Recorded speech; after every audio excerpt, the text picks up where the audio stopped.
Halo, assalamualaikum, selamat pagi, selamat siang, dan selamat malam. Apa kabar bangsa Indonesia di seluruh Nusantara? Pada kali ini kita akan membahas sebuah tema dengan judul Mengapa Ganjar Pranowo tidak didukung partainya sendiri. Kontestasi Pilpres baru akan berjalan tahun 2024 nanti. Artinya masih ada waktu 3 tahun sebelum pemilihan presiden dilangsungkan. Namun nama-nama yang akan bertarung sudah mulai bermunculan saat ini. Prabowo Subianto, Ganjar Pranowo, Anies Baswedan, Sandiaga Uno, Gatot, Puan Maharani, dan Ridwan Kamil adalah beberapa nama yang muncul di permukaan. Beragam hasil survei menjagokan nama-nama yang berbeda. Prabowo dan Ganjar memimpin dengan tingkat elektabilitas paling tinggi dibanding nama-nama yang lain. Menarik melihat nama Ganjar muncul sebagai kandidat dengan tingkat elektabilitas yang sangat tinggi. Itu artinya masyarakat umum memberikan apresiasi positif terhadap kinerjanya. Prestasi selama menjadi gubernur dalam 2 periode dianggap berhasil. Di Jawa Tengah sendiri namanya cukup populer. Ia terlihat dari perolehan suara pada 2 periode pilkada yang cukup signifikan. Jika pada pilkada pertama mendulang 48%, pada periode kedua perolehan suaranya naik menjadi 58%. Berbekal prestasi dan popularitasnya, Ganjar dianggap sangat layak bersaing memperebutkan kursi RI 1. Karir politik Ganjar memang meroket pasca masuk gedung parlemen di Senayan. Namanya mulai dikenal luas oleh publik karena sifatnya yang vokal dalam memperjuangkan nasib rakyat kecil. Selain itu, aktivitasnya dalam bermedia sosial juga membuatnya semakin populer. Dia dianggap sebagai salah satu kader muda PDIP yang memiliki prospek cemerlang. Kaum milenial di Indonesia sangat mengidolakan dirinya dan berharap Ganjar bisa meneruskan jejak Jokowi menjadi presiden di Indonesia. Dengan semua atribut yang melekat pada dirinya, sangat disayangkan Ganjar kurang mendapat dukungan dari partainya sendiri.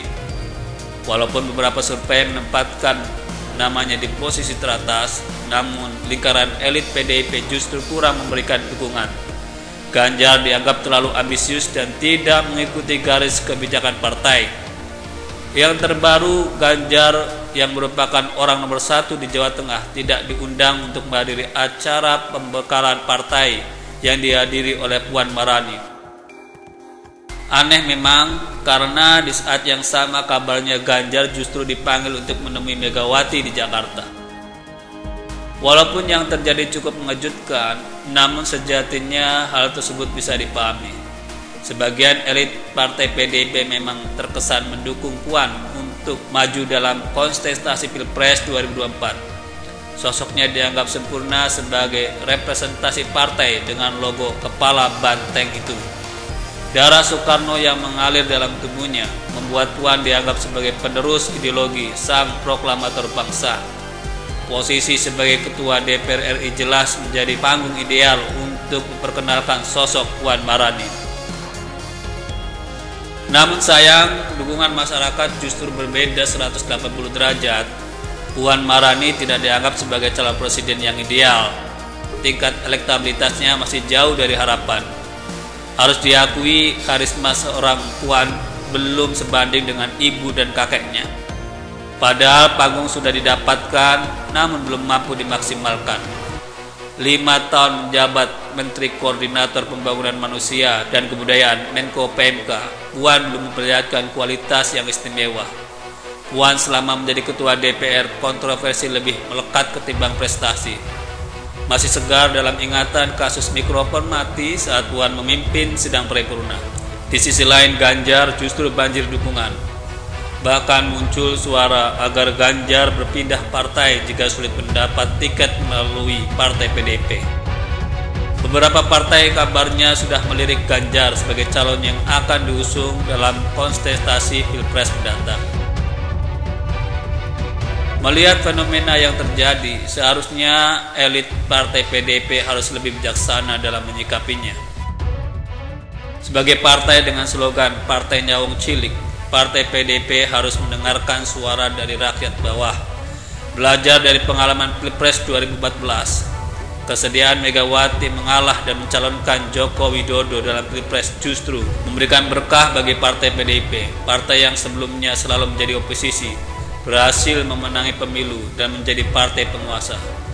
Dukungan besar dari masyarakat mengalir, tidak dipungkiri akibat dari rasa kekaguman luar biasa kepada sosok Jokowi.